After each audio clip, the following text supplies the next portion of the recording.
Welcome back to Grandpa's Time. Hey, grandkids. So Papa is Bigfoot Real. Well, let's talk about what we know. We know that there's hundreds or maybe thousands of sightings every year. And we know that the image of Sasquatch is on the totem poles of a lot of the coastal tribes in North America. I can tell you, there's a show that was on for like 11 seasons called Finding Bigfoot. And I don't know that they ever found Bigfoot because, they find prints sometimes and they find hair samples that are inconclusive, and there's all these blurry pictures over the years. But the last really good video that was ever taken was in 1967, and that was the Gimlin-Patterson film. And as of right now, Bob Gimlin's still alive. He's an old cowboy from Eastern Washington. And I believe that what he's saying, he believes is true. He doesn't strike me as a liar. It almost cost him his marriage. The funny thing about that video is they've tried to debunk it, and people said it was fake, or that Patterson said it was fake, or some guy came out and said he's the one that wore the suit. But they still haven't duplicated that suit to look as good as that video. I mean, I see a lot of crappy videos out there that are supposed to be, the creature, and I don't buy most of them, but that one is pretty clear. I don't know. That one makes me shake my head and say, scratch my head. So I don't know.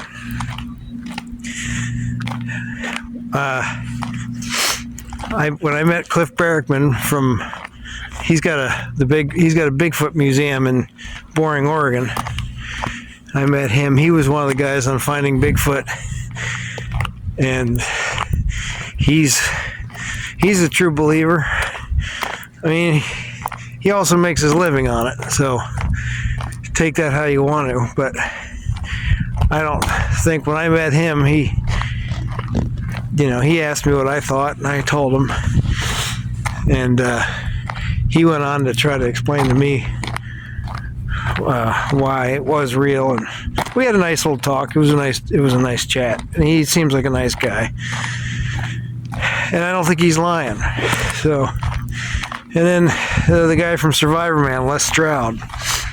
I really liked that show, and I watched quite a few episodes. I really like the realism of that compared to a lot of the Survivor shows, because he went out with this much stuff, and for 5 days he had to just make it work, and most of the time he was starving, because he didn't always have that easy of a time eating. But anyhow, he's had some experiences, and I don't think he's a liar either. One of my boys has had some experiences he can't explain, and I had an experience once that the longer as time passes, the more other explanations I try to come up for what happened. But I was on the Lummi Indian Reservation, and this is probably 30 years ago, and it was pouring rain, and there's 4 of us in the car that I was driving, and we were coming back from the store, and something crossed the road in front of me, something big crossed the road in front of me, and I swerved because I was afraid I was going to hit it, and it was gone like that fast. Boom, just a couple steps and gone. And I don't know what it was.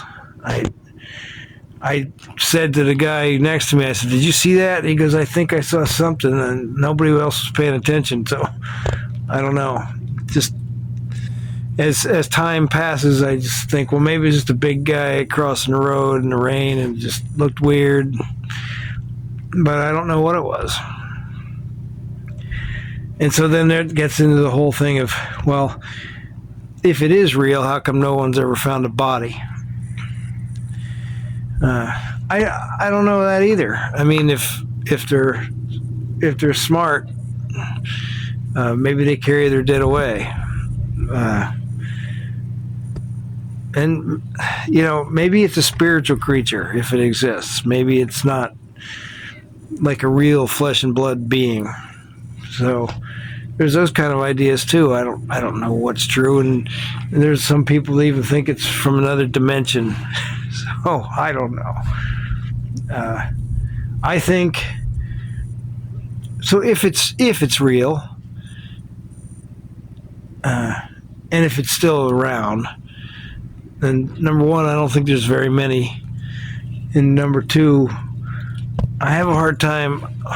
So in the Canadian wilderness and even in the Rocky Mountains and in the Cascade Mountains, up into all the way up to Alaska, and the amount of wilderness that there is, I could believe that something like that could live there. I have a hard time believing when somebody tells me they've seen Bigfoot in Ohio. There's a lot of sightings out there. So I don't know is everybody lying? Here's a story that a guy that doesn't believe in Sasquatch at all told me. And he said he was hunting with a guy, and they walked by a river, and he watched this family of otters playing by the river. And when they got back to the house, the guy he was with said, "Wasn't that weird seeing all those mountain lions together?" And the guy said, "What mountain lions are you talking about?" He goes, "Down by that river, all the mountain lions." And he says, What are you talking about?" And he told him, and it was river otters is what he saw, but the other guy saw mountain lions. Now, which one of them was telling the truth? They both saw something. So that's a possibility, that you're just not seeing what you're thinking you're seeing. I don't know. But it sure is fun to talk about. So, if you believe in it, that's great. Lots of people do and lots of people don't. And then even among the believers, they believe 3 or 4 different things that it is. So it's fun to talk about. I doubt I'll ever find out in my lifetime. So what does Papa think? I honestly, I don't know. I think it used to exist. I'm sure it used to exist. I'm sure there was something that, and there was a guy, Grover Krantz, talks about this in his book. He was I think he taught biology or something at Washington State University, and he believed that it was Gigantopithecus, like an extinct species of ape that maybe hadn't gone extinct, and there were still some of them running around. Anyway, I don't know. Interesting to talk about. What do you guys think?